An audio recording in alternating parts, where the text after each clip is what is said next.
We ready? Yes. I'll call to order the meeting of the Nantucket Memorial Airport Commission for October 9, 2018. This announcement is being both audio and video recorded, and Ms. Planzer is not with us for this meeting. Are there any comments on the agenda? No? Hearing none, it's approved. We have draft minutes from September 11th, 2018. Are there any comments or corrections? Is there a motion to approve? Make that motion. Thank you. Is there a second? Second? Further discussion? All those in favor? Aye. Opposed? Carried unanimously. May I have a motion, please, to ratify the warrants of September 26th and ratify the warrant of September 26th and approve the warrant of October 10th, I'll 2018. make that motion. Thank you. Second. Thank you. All those in favor? Aye. Opposed? Carried. Mr. Rafter, do you want to, I think this is a little bit out of order, but we can deal with it anyway. The notice of lease of the airport that gas. just needs to be approved, I think.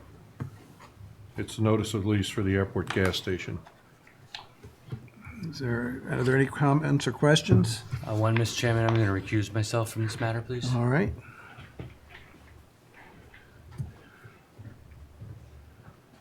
May I have a motion to approve? So moved. Is there a second? Second?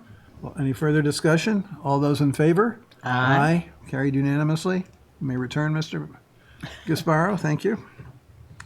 Is there public comment at this time? Hearing none. Pending leases and contracts. We have 3 of them. Mr. Rafter, please. Yes, the first is a lease agreement with Nantucket Electric Company for $28,600. It's a 5-year lease in the Bunker Road area plus a $1,500 business fee. And it's a 13,000 square foot parcel with no renewal options. The next is a contract with McFarland Johnson for task order number 10 for the second of our PFC applications, and that's for $37,622. And then we have a contract with the Egan Group for $10,000 to provide leadership development, coaching, consulting, and workshop facilitation for management staff. McFarland Johnson is a 3-year contract, isn't it? Did I read that right or No, wrong? but this is on a specific project. It's a Oh, okay, I'm task sorry, order. it's not the, all right, excuse me. And I believe also on the McFarland Johnson, that is normally included in the PFC application to reimburse for those services too. That's important. Thank you.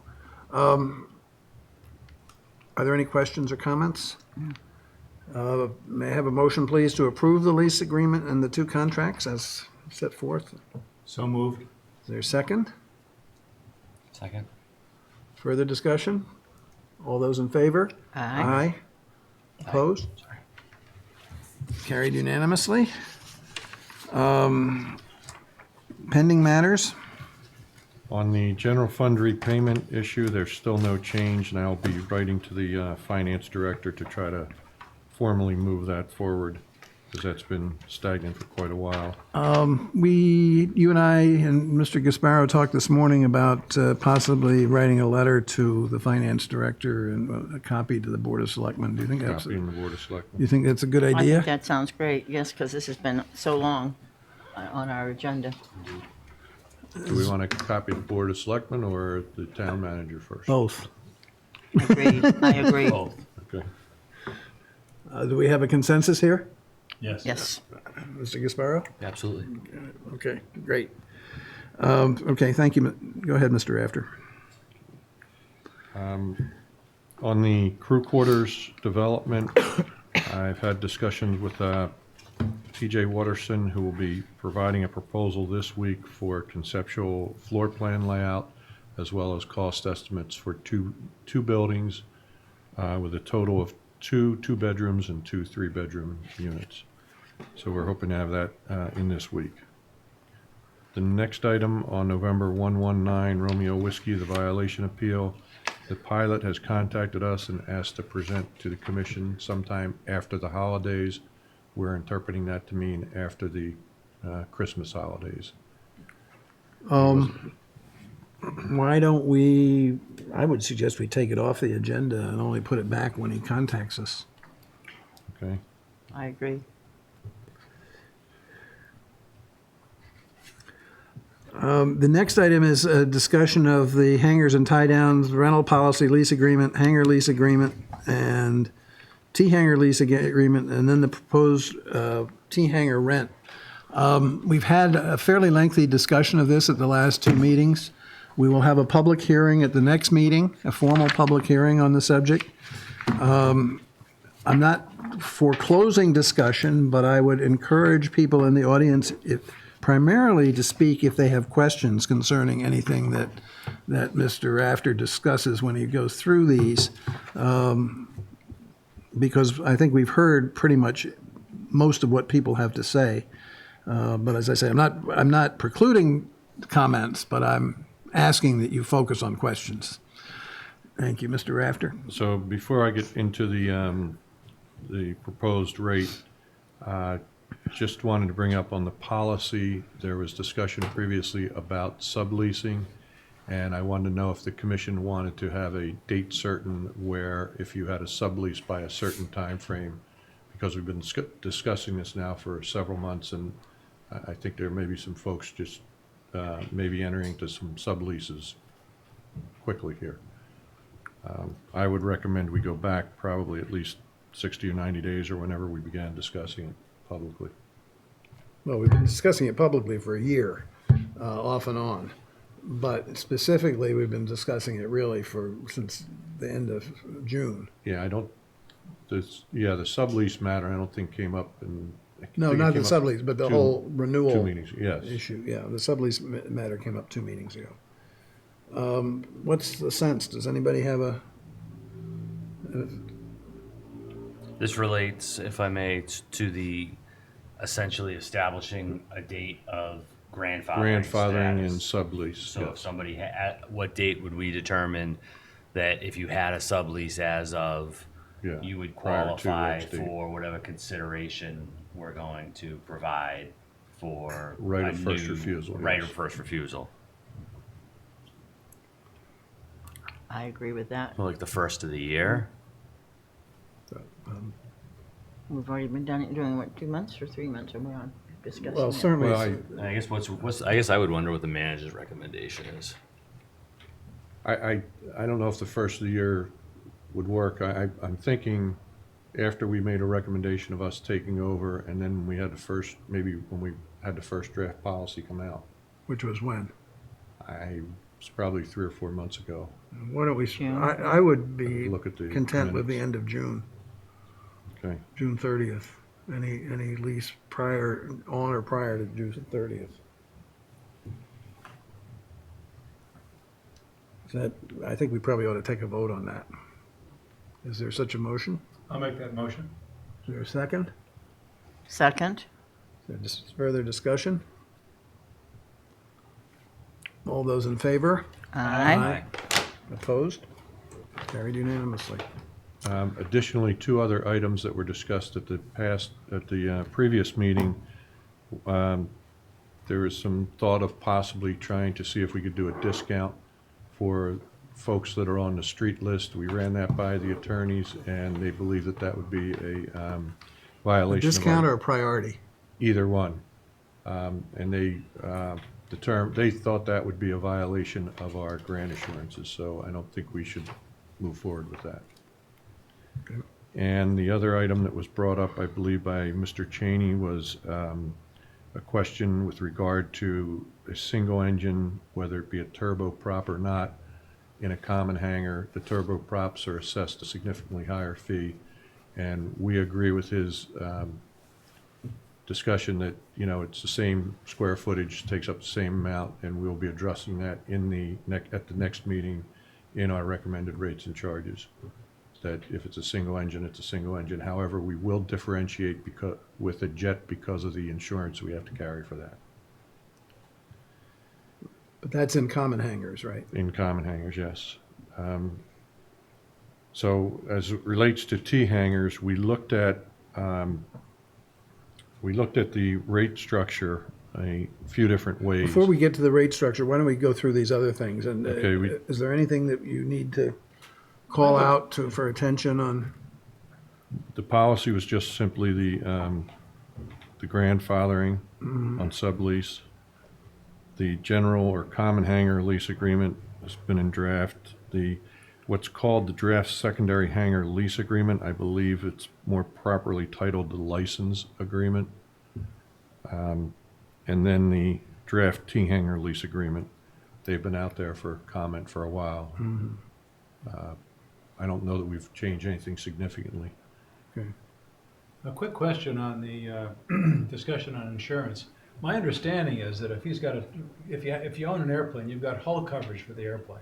If it's in the hangar and there's a big fire, he should cover the loss of the aircraft, and he should either indemnify us or indemnify us to the extent of his hull coverage. Right. So that we would have no liability for the fact that he's got a valuable airplane in there. No, it's just As opposed to a pile of junk.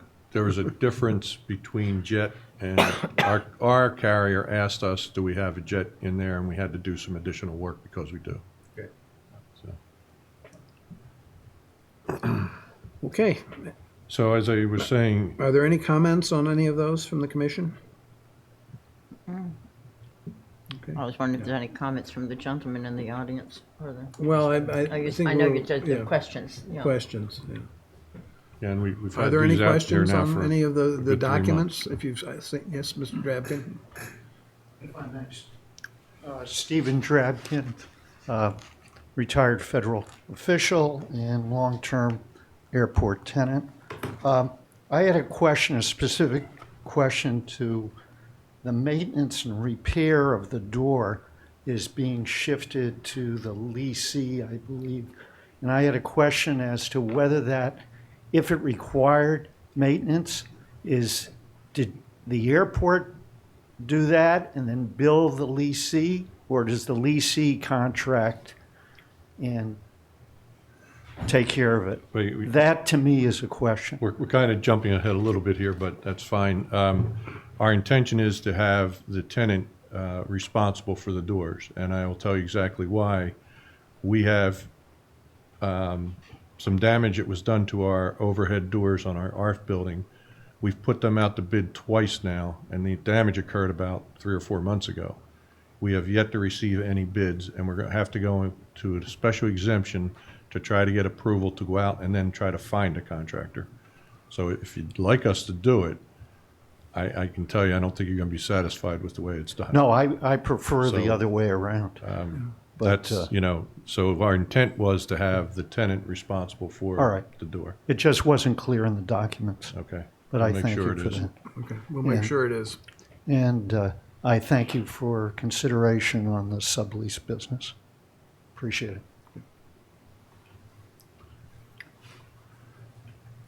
Okay.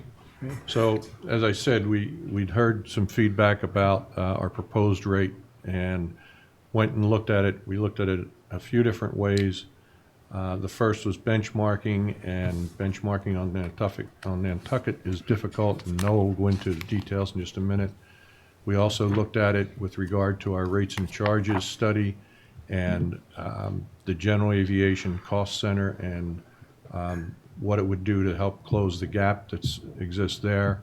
And we also looked at it based on the existing rates as we've been informed by the current tenant. So at this point, I'll turn it over to Noah and then come back to sum it up.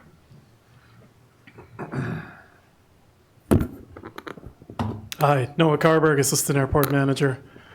2 quick presentations I'd like to go through. The first one is on T-hangar rates.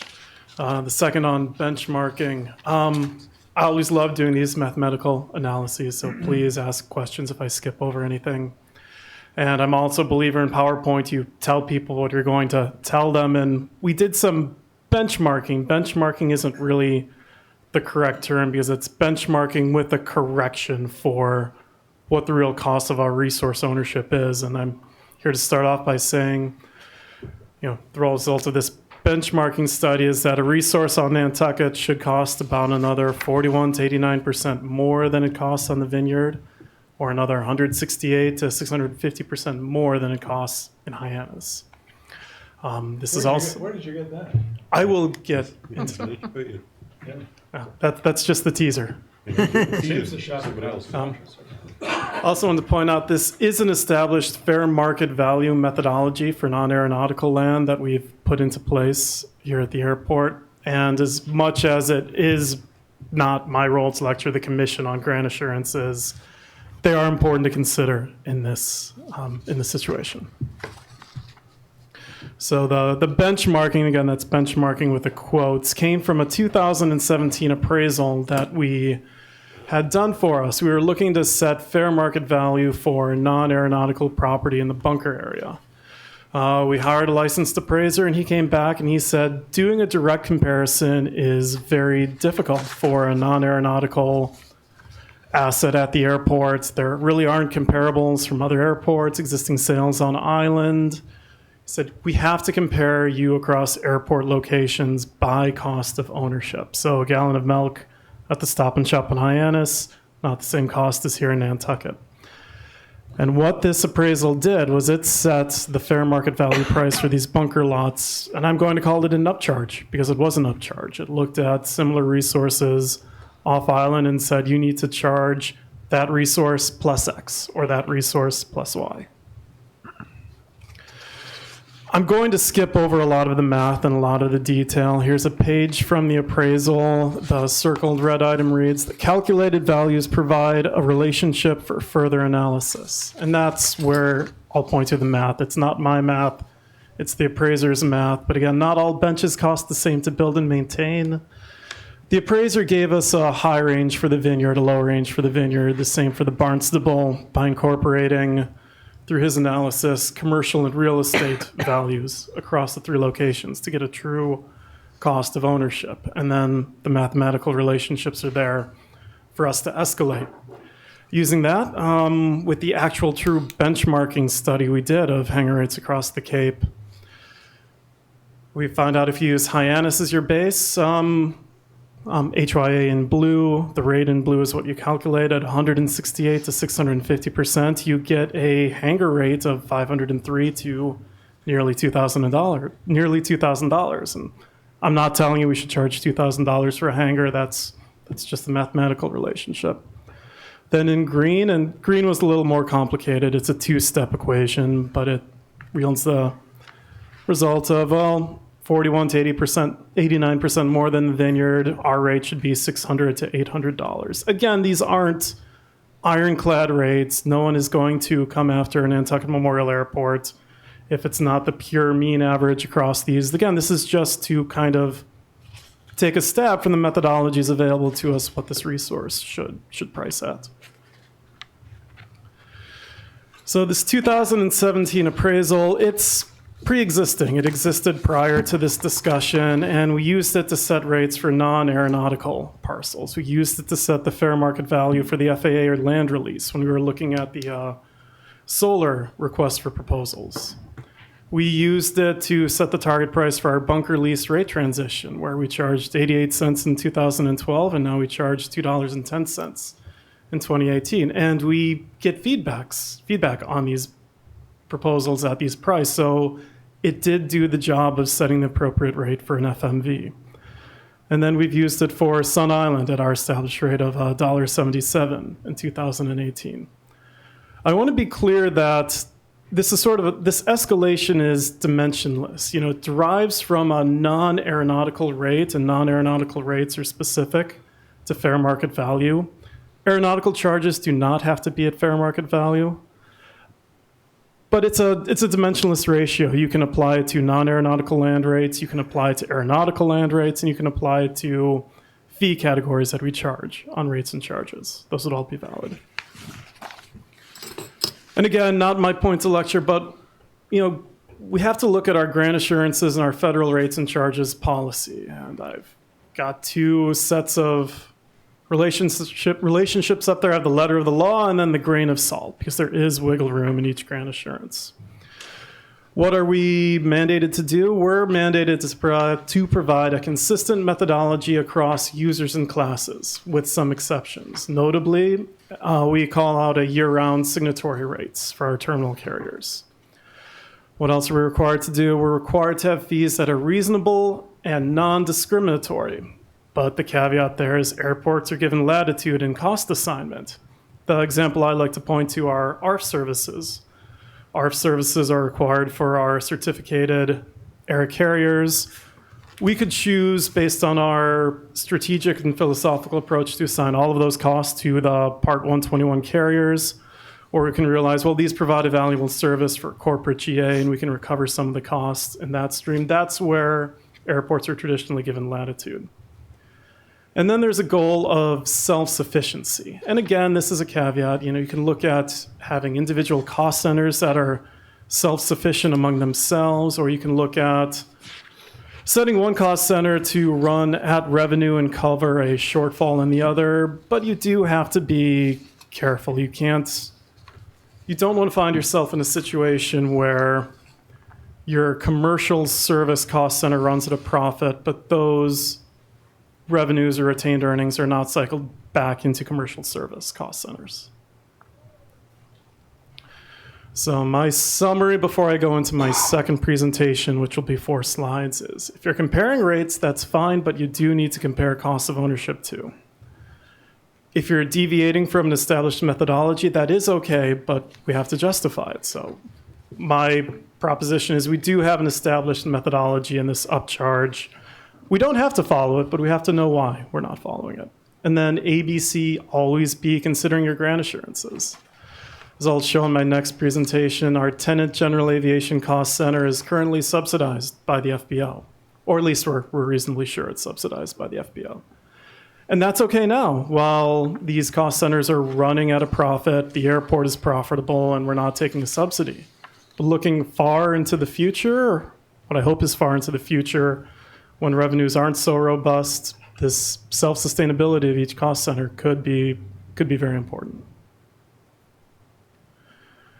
So I would like to bleed right into the rates and charges study. This was a consultant effort that was delivered to us by McFarland Johnson at a cost of $100,000. 5% of it was our cost share. The rest was reimbursed by the FAA and Mass DOT. It was delivered at the end of June 2018. We kind of took a look at it, said, that's neat. Let's get to it September, October, November, some time frame. We realized it would be useful for this T-hanger discussion, so we picked it up and looked at it now.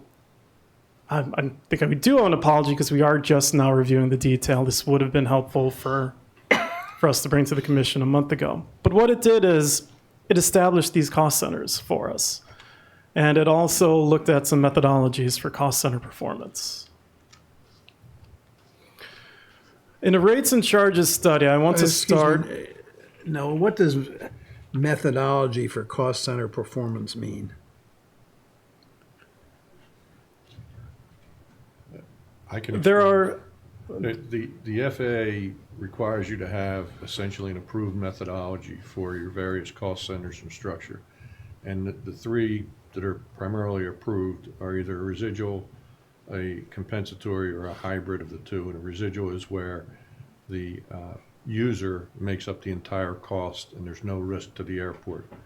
Whereas a compensatory, which is what majority of ours is under, is the airport establishes actually we're a hybrid, but we're mostly compensatory, where we establish a budget, accept most of the risk, and we establish rates and fees to recover those costs.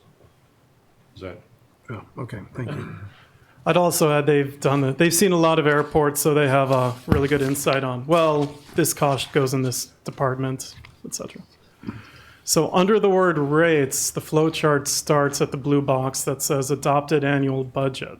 This budget has 5 or 6 major line item groups which get accounted to these 5 different cost centers: airfield, terminal, general aviation, FBO, and administration miscellaneous. And I think it's important to call out general aviation is the tenant general aviation. Corporate aviation, Southwest Ram falls under the FBO for purposes of the cost centers. So that's our approximate cost split. These bar graphs show how much is spent supporting each of those, and then the blue circles at the bottom show how airports recover the cost of those. So for an airfield, our costs are recovered through landing fees. For the terminal, our costs are recovered through terminal rents. For general aviation, we have an other fee revenue goal. Tie downs, for example, hangar rents. FBO, our FBO revenue goal, that comes to us through fuel sales and our FBO ramp fee charges. We treated administration miscellaneous based overhead, I'll call it overhead, as an indirect cost center. Things are allocated to administration miscellaneous and then reallocated to the 4 remaining cost centers. We found that was the most straightforward way to go for it. So the bar graphs above the plus sign do not include the allocation? The bar graphs, those bar graphs do include the. Dan, it looks like they include the allocation of the overhead cost center. Okay.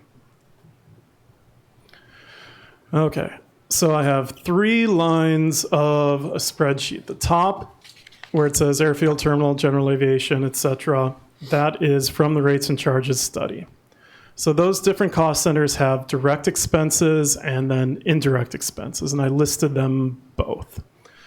I've broken out general aviation because we've been reviewing it in detail in preparation for this session. But general aviation has annual direct expenses of $300,000, according to the study, with an additional $300,000 and change in indirect expenses as overhead. So, for example, leases need to be reviewed by legal. A pavement-wide crack sealing study, there's a certain area of terminal square footage. There's general overhead costs that I think you're familiar with. Our income sources, we have 3 income sources for general aviation. We have hangar income, we have land rent income, and we have tie-down income. Those total $150,000. Our tenants also take fuel that does go under the FBO cost center, but I wanted to show what that is. We broke out the calendar year 2018 fuel sales by each tenant we have on record in the T hangars and in the general hangars, and I did not include tie downs on that list. That's my oversight. But with those groups, I had $14,000 in profit on fuel. Next slide. So our direct expenses, the biggest portion of direct expenses are driven by prorated costs. General aviation. So I'm sorry, Noah, could you go back to that slide for just a second? Yeah, and I feel like I should preface everything, Dan, not being the MBA, I might be misusing some accounting and economic terms. Yeah, but just so, the general aviation operation has net cost of roughly $490,000, offset by $14,000 of net revenue from fuel sales. Is that correct? That's correct. Okay. Thank you.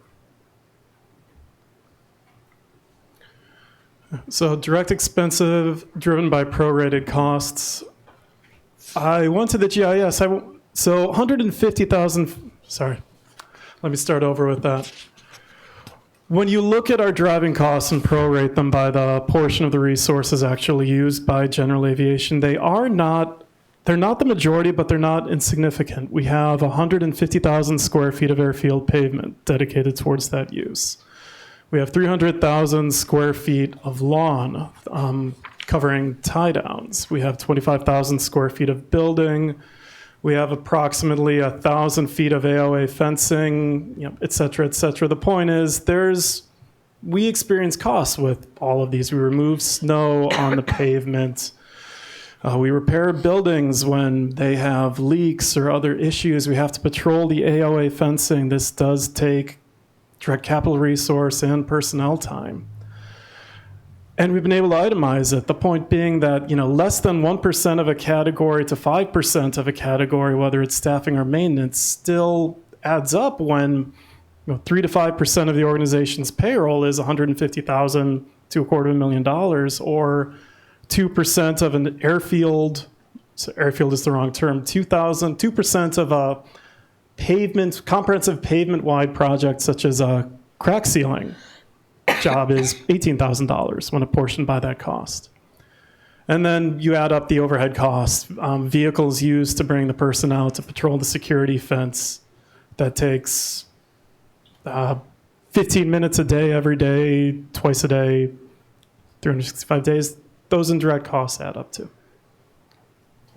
Am I correct in saying that the 2% of pavement maintenance, the $18,500, represents just the airport's out-of-pocket costs? It doesn't represent the reimbursed cost? I did a little bit of fuzzy math on this then. I'm going to have to check it up, but I believe we had to pick up the cost of a $250,000 crack sealing job that Mass DOT usually did, and that's the prorated cost should be the prorated cost Okay. by 150,000 Okay, feet. all right, thank you.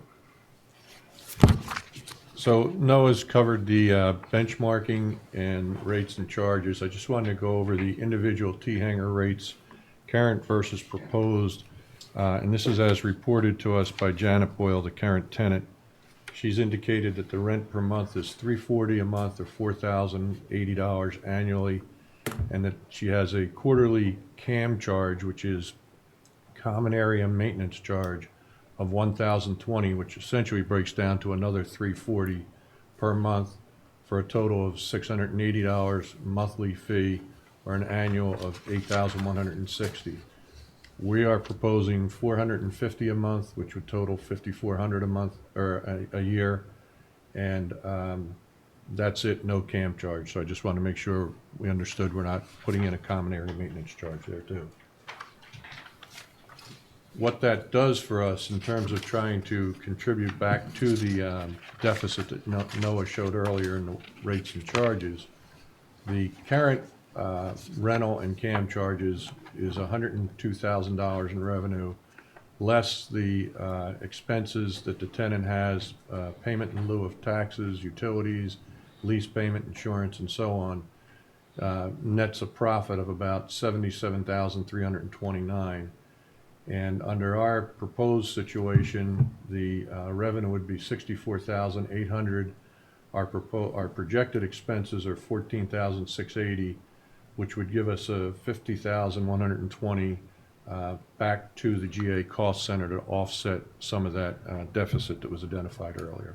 The 14,680 are out-of-pocket expenses, away from the airport, basically. They're utilities, insurance, yeah. That we will have to pay Yeah. for the Right. operation of the T-hangers, yes.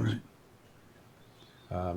So in summary, we looked at various methodologies for establishing the rates compared to existing, the benchmarking and the rates and charges. Our proposed rate, as we understand it, is less than the current charge, and it's above the common hangar rates for justifiable reasons. The income from T-hanger revenue will modestly offset some of the costs associated with GA. And as Noah said, just a reminder, we always have to be considering the grant assurances. The money can flow in one direction but not in the other because of some of the air carrier regulations and federal rates and charges policies. So again, our proposal would be the $450 with the door maintenance to be the tenant's responsibility. Which it is now. Right. Yes, I believe it is, yes.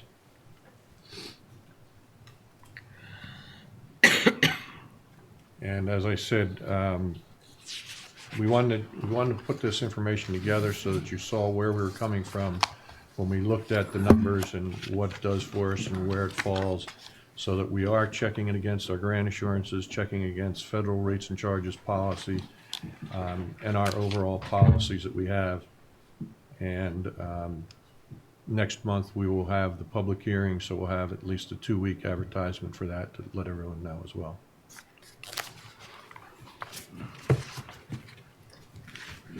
Are there any questions or comments from the commission? Mr. Casparo? Will there be an escalator overtime? There hasn't, and typically in the rates and charges, we don't, what we do is we review the rates and charges at least, we try to do it at least annually, but no less than 2 years, and we review all rates at that time. So we'll be back here in April with another round of updates. That's what we normally do prior to each peak season.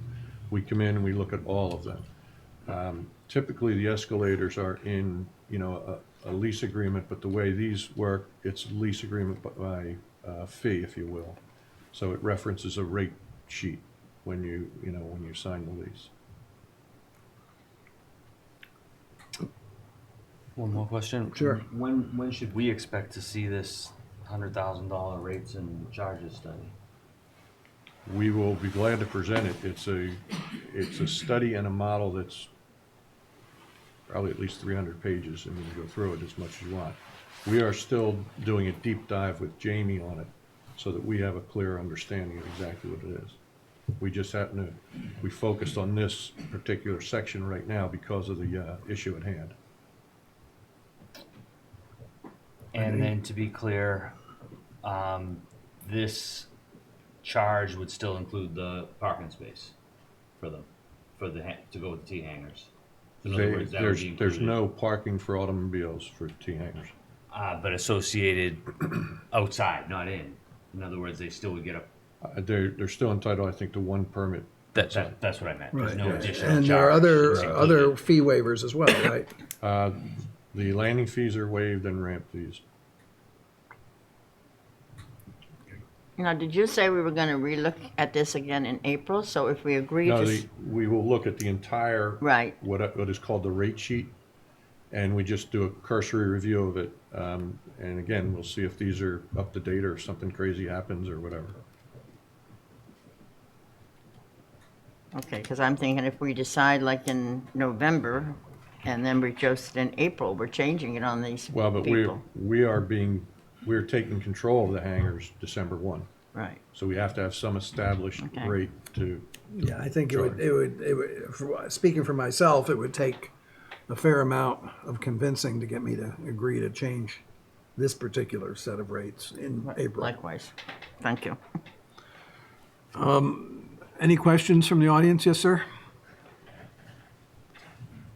and if I can caveat the questions, I don't know if you want to answer them now or if I can, if not, I'll get Well, back. I question this current rates.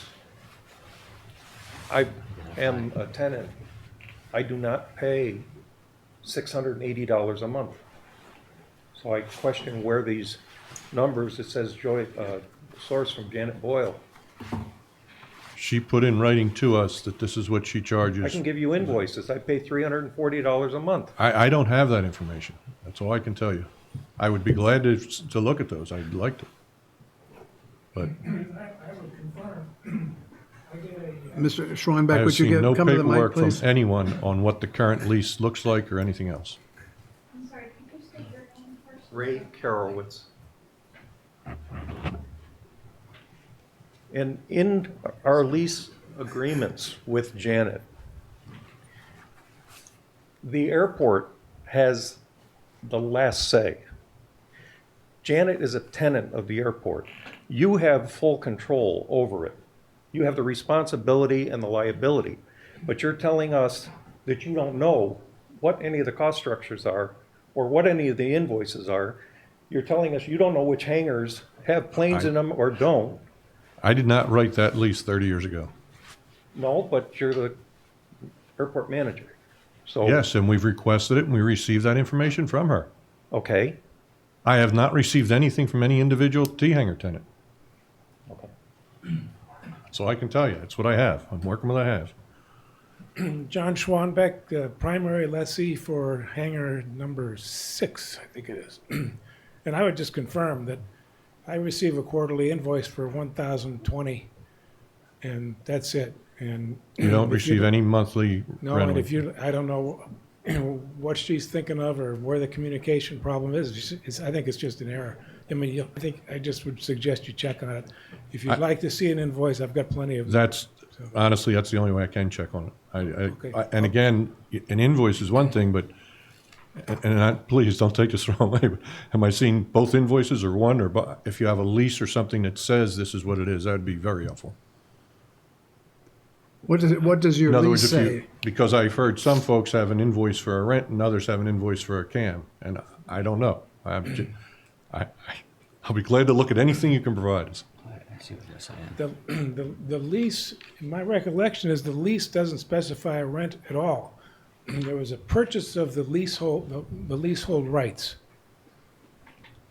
for a certain amount of money. And then the 1,020 represents maintenance and other issues on a quarterly basis. I don't believe that the lease, unless I'm wrong. Are you saying there was an upfront payment? You made an upfront payment to her? Absolutely, well, not to her, but to the previous leasehold person that held the rights to the lease. Absolutely. How long ago? $60,000 way back when. Well, but amortize that out. That's a lot of money. I'm well aware of it, Dan. It's a, but I can over- only tell you, I over a have in significant- writing from her, she confirmed But there is, what it was. but I'm just suggesting that you might want to check those numbers because The only way I can check them is through you guys. That's what I'm saying. So anything you can give me. Sit here and lie to you. No, It's not a rent. I didn't make this up. It's termed from Janet as a maintenance fee, general management fee. Ray, I understand, and I'm telling you, we went back and questioned her and said, so let me clarify that you have a rent charge of $340 a month, and you additionally have a CAM charge of the $1020 quarterly. And I'm just, like I said, Absolutely. okay. Frank Hanlon, I don't actually own a hangar, but my friend Gail Avery, Hangar 4, does, and he's confirmed with me that it is only a $340 per month charge, but he gets charged quarterly. So I think what the confusion might be is the quarterly charge, she broke it down to a monthly charge for you as well. So I the understand, and 340 is all he I pays thought per the month. same thing, and that's why I went back and asked, and Jamie wrote it down in an email and said, just want to confirm it's an annual rent plus a CAM charge. And we even had to ask what CAM stood for, so. Yeah, I'm he's just, like I saying he only say, pays a maintenance of $340 per month. Or in all honesty, I'm not sure it's relevant, but I appreciate it, and I would love to see any documentation you have. We'll take a look at Well, it. I think it's relevant because you're comparing Well, the numbers. again, in one aspect, in one slide, yes, you're Well, right. excuse me, I'd like to make a point if I could. We heard from you, some of you, at prior meetings that, the question is, what are we doing for general aviation? And the answer is, we're losing a lot of money by what we're doing for general aviation. And we're trying to deal with those losses without hurting the tenants to the greatest extent that we possibly can. And I think in Mr. Rafter's defense, they took in good faith what Ms. Boyle told them. And it was confirmed back. So If something's funny here. And any information would be helpful, but I'd also like to know how long it's been $340 That too. was my question. Yeah. Because to the best of our knowledge is, I think at least 7 years, I don't know. So, And did everybody pay up front like Mr. Swarnbeck did? The 60,000 or, 2 years ago, I paid $35,000 upfront, okay, and then $1,000 a month of water, $1,020 of water right, for. that's 3 months.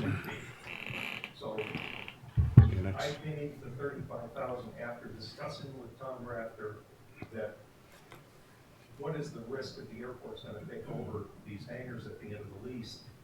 And he assured me that when I presented the hangar association concept, and so did Dr. Bill Sherman, and we had many discussions, and the consensus was that, no, it's not that much of a risk. Well, it turned out that the airport is taking it over, so I lose that $35,000, and I get my rent increased, or my monthly increase from $340 to $450 a month. It's just the total loss for me, and I'm gonna be back on the waiting list for a tie-down, because I can't afford to spend $5,400 Thank for you. hangar space. Thank you. All right, let's move on. Mr. Yeah, Mr. Hanlon?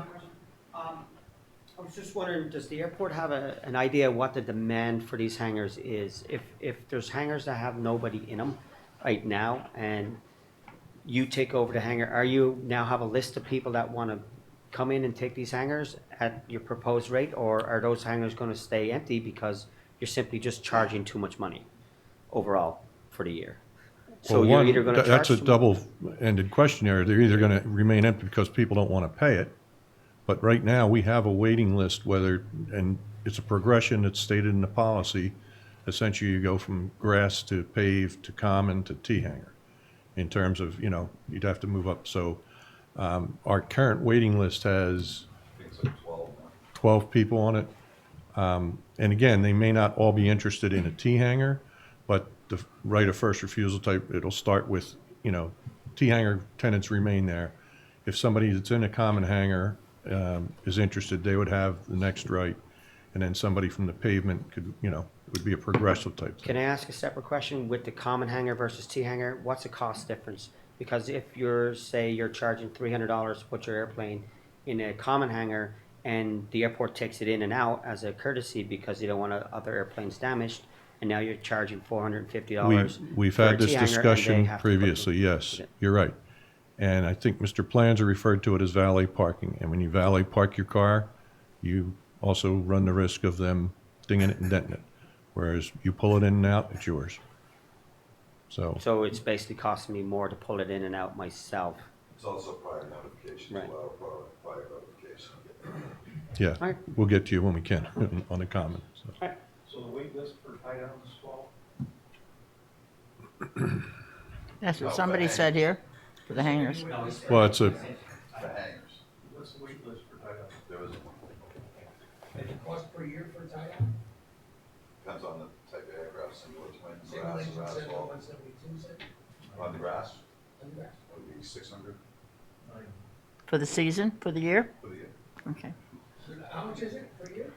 we're kind of, I'm sorry, but we're talking like off, Yeah. it's not That's- getting on the record, so I don't want to go too, just so I can confirm that, I believe you said it was 600 for a grass tie down annually.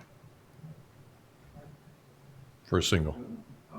You dropped the rate by half. No. Let's not, yeah. We have our published rates, they're online, anybody can see them, so. Sorry, I don't have it in front of me. All right. Let's move on. There will be a public hearing next week, next month. Thank you. Next month. Next month. Next on the agenda, we have two grant awards and grant assurances to be approved. One is for the installation of the emergency backup generator, and that's for a $21,250 grant. The other is for the environmental EIR study. Do we have that in, or is that still pending? So we have that now, and that's for $26,415. May I have a motion to approve those two, approve acceptance of those I'll two make grant that awards? motion. Second. Boy, everybody's, money's involved. We'll take it. Any questions? All those in favor? Aye. Opposed? Carried unanimously. Declaration of surplus property, one for 143 Old South Road. This is the current UPS facility location. We have to put that back out for proposals. But first, we have to declare surplus property. I had one question on that, if I may. Yes, sir. Which is on number two, the $1.47 per square foot basis. Could we just quickly hit on that since we seem to have had a lot of discussion And I tonight? will double check, that was a recent appraisal that was just completed. So how come, I guess, I'm just wondering why it's lower than Bunker yeah, Road that at was it. 177 when it's closer to the airport, has I'm just wondering the difference. I'd have to double It's- check, but I've run into this before, and we had it on Sun Island, the same type of discussion. I'd have to look at the details of the appraisal, but that's what it Right came out. around the corner from the other one that was a lot higher. I guess I would just, if we make this declaration tonight, it sets this rate. And For I just- that particular property. What are they paying now? I, Somewhere around $1, I believe.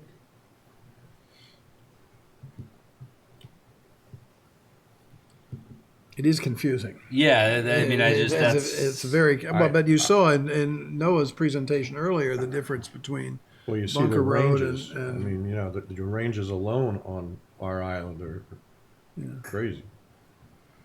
difference between Bunker Road and the Sun Island Road property. Mhm. Doesn't make sense to me, but it's, same appraiser? Do we get an answer?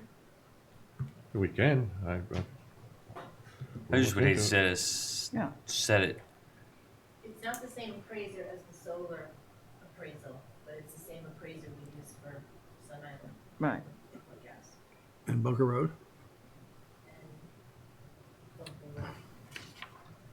And If the property's appraised for 147, do we have to put an RFP out for 147, or can we put it out for a higher number? We can put it out for a higher number. That's what we did in the bunker, and we had to put it out So 2 or this 3 doesn't- times till we This got to doesn't where. prejudice us at all by declaring this. Well, as- it prejudices us in that it's a number that's out It's there, but posted, it's already, yeah. it's already out It's there. already so- out It's a there. minimum that we have to be able to put in, yeah.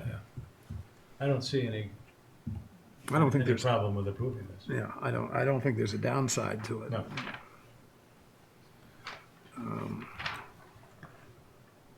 Any other comments? Is there a motion to approve the declaration of surplus property? Make that motion? Second? Second? Any further questions or comments? Hearing none. All those in favor? Aye. Aye. Aye. Opposed? Carried unanimously.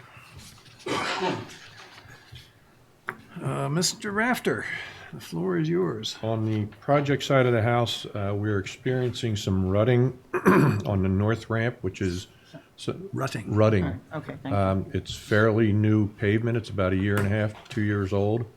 And it's happening just prior to the hard stands for the American and JetBlue positions, as well as a tow-out area and where the tug is at the gate position as well. We've been in contact with the engineers, and we're going to be working with the FAA to look at potential solutions and how we can move forward with that. The airport layout plan update and geometry issue, we're awaiting a response back from the consultant to, based on the recommendations we made for taxiway Charlie. Taxiway Echo is a warrant article that is included in the special town meeting tomorrow night, as well as the security upgrades. On the security upgrades, the scope is complete. We're reviewing the design fee estimate, and we've engaged a firm to perform the independent fee estimate, and we also have advertised for a project manager on that project. And the EAEIS, we're setting up a kickoff meeting to begin that project. Questions on projects before I go on operations? The Sun Island Road RFP was out. We received one proposal for 1/2 an acre, and that proposal was unresponsive, so it had to be rejected, and now we're going to have to advertise that again as well.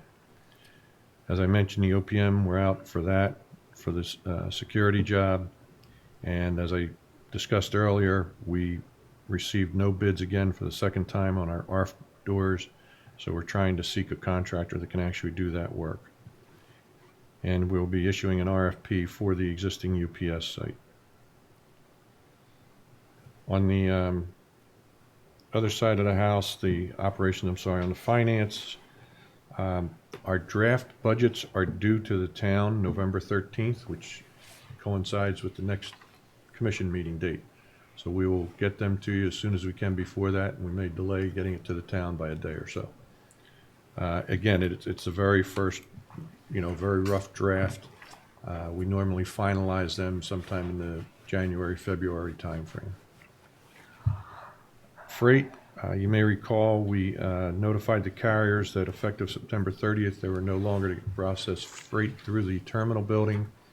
It was brought to our attention that there was an issue with the hospital on blood and other samples that they needed to have shipped to and from Boston.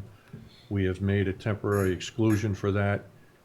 We've notified Cape Air. You have a handout, or it's in your packet, a response from the hospital and Cape Air. Cape Air will continue to carry that, and at next month's meeting, we will make a recommendation to modify our minimum standards to address that specific exclusion. Legal has reviewed it and said we're within our rights to be able to do that. So we'll propose that at the next meeting. Any questions before I go on to I'm statistics? just going to comment that Cape Air did not let a lot of their, purveyors Their know that they were customers. not carrying straight. So I got a phone call, I don't know what morning it was, from somebody who had wedding flowers coming and had no way to get them. They didn't know. Cape Air did their usual, not letting anybody know what was I happening. believe Allies did get the flowers. The Allies, they I got it. remember They the issue. took care of it. Jason was wonderful. Jason Sullivan got it for them and all. That was taken care of. But Cape Air did not let them know that they were not going to be doing freight. Well, you may recall in August, they indicated to us that they were going to be getting out of the freight Well, that I business, knew, so but I mean, they have to let their they didn't people. notify their customers. Yeah. I had one question. Yes, You mentioned a non-responsive bid on Bunker Road, yes. and I'm wondering what was that per square foot? 177, 179? So $1.79 on Bunker Road, but $1.47 right on Old South Road. Doesn't make sense. Sun Island versus. Oh, you said Bunker. No, Sun no, Island it was Sun Island. 179. Old South was the 147. But the non-responsive was Once on Sun Island, not Bunker. Sun Island, yes. Thanks. On the statistics, the operations are down 19.3% over last August and 19.4% year to date. General aviation operations are up 3.8%. Enplanements are up 9.32% over August and 8% year to date. Cape Air saw a 4% increase in enplanements. United saw a large jump of 191% due to the increased flights associated with the extended schedule. And Delta experienced a 63% decrease, and JetBlue experienced a slight decrease of 3%, while Nantucket Air had a 28% decrease. Tradewinds was down 3%, Retrix up 1% over last August, and American saw a 3% increase. Excuse me, to go back to operations, since we don't have last year's numbers to compare them to, where is the 19% difference? What categories? What's the driving category?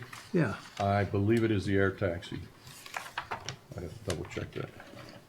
I mean, yeah, that's You have 2,000 operations. But we have the total for last year. We don't have the breakdown. Yeah, so it was all air taxi? I'd have to look at it, Dan, cross-check the I details, but mean, my it's guess would be, it's almost 3,000. What's the difference? 3,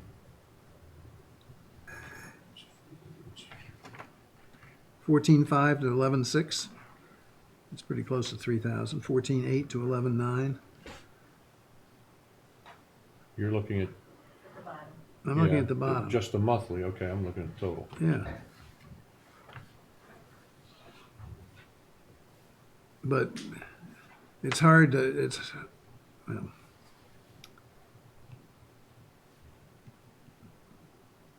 I don't know, I'd just be interested to know when there's that much of a difference where it is. Okay.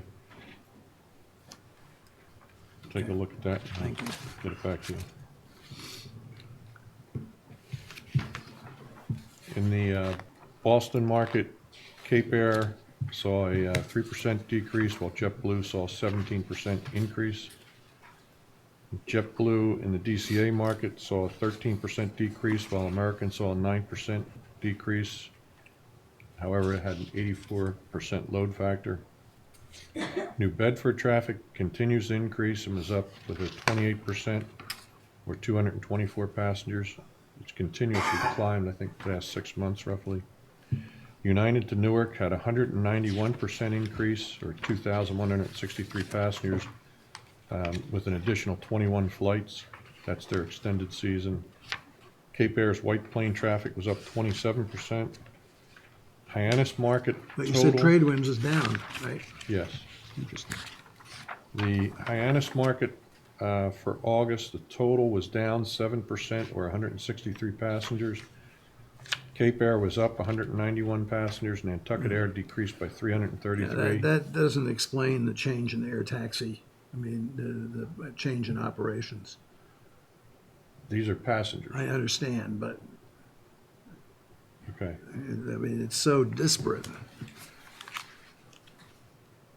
It's a possibility it could be in the GA side. I'd have to look at it because there's several categories there. And Retrix decreased by 21 passengers. JetBlue in the Kennedy market had a 10% increase. LaGuardia market saw an increase of 2,577 enplanements, or 272 passengers. With American up 16%, Delta up significantly, 2,493 passengers, and Retrix carried 29 passengers on 12 flights.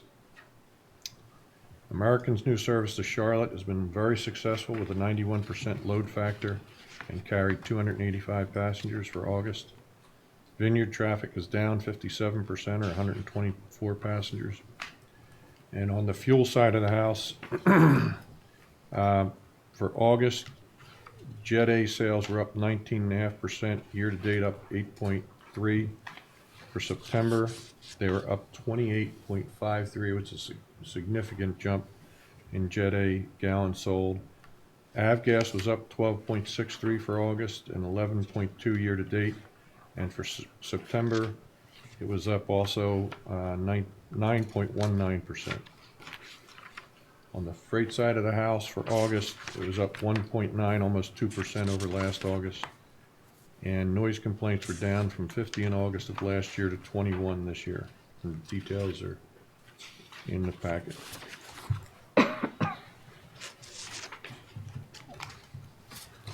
Any questions on stats, or can I move on to personnel?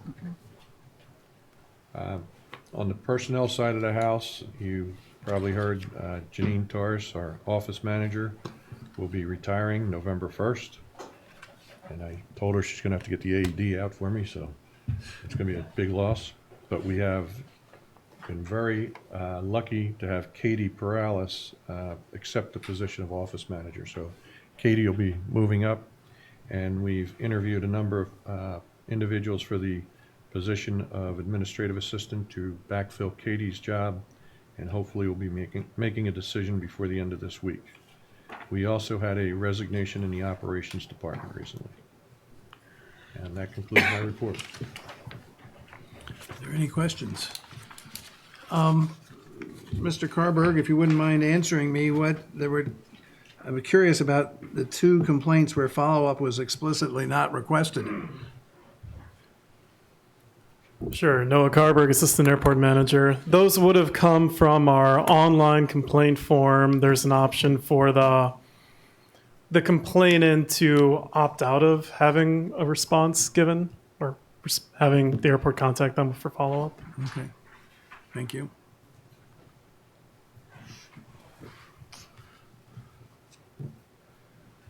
All right, commissioners' comments. I have one. Since we're kicking off the environmental work, I'm wondering if we may want to consider having a subcommittee meeting. And I don't know that we need one now, but I wanted to bring it up for when staff may suggest that we be available, that perhaps that be suggested, and may be a good time at some point in that process to have a subcommittee I think meeting. it's a good idea. At a minimum, maybe it's before when we establish the agenda for it. So All right. We're all having our email addresses activated tomorrow, hopefully. And I think I We're will, supposed to bring in our computers and cell phones for that. cell phones and Or maybe I'm Paramedic having him server. call me at home so I can set it up on my desktop at home. Because I've already got it on my iPad, but anyway.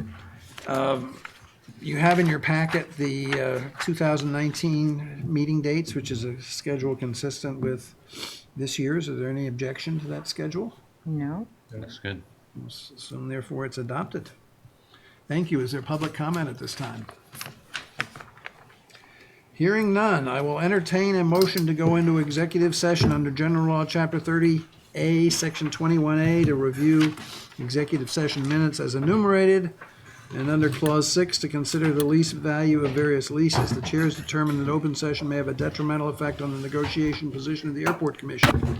Under Clause 3, to discuss strategy with respect to pending litigation and in respect to airport improvement plan AIP projects. The chair has determined, please, quiet, please, back there. The chair has determined that open session may have a detrimental effect on the litigation position of the Airport Commission. And under Clause 3, to discuss strategy with respect to pending litigation in respect to the airport's minimum standards. The chair has determined that open session may have a detrimental effect on the litigation position of the Airport Commission. Is there such a motion? So moved. Second. Not to return to open session. Not to return to open session. How do you vote, Mr. Booth?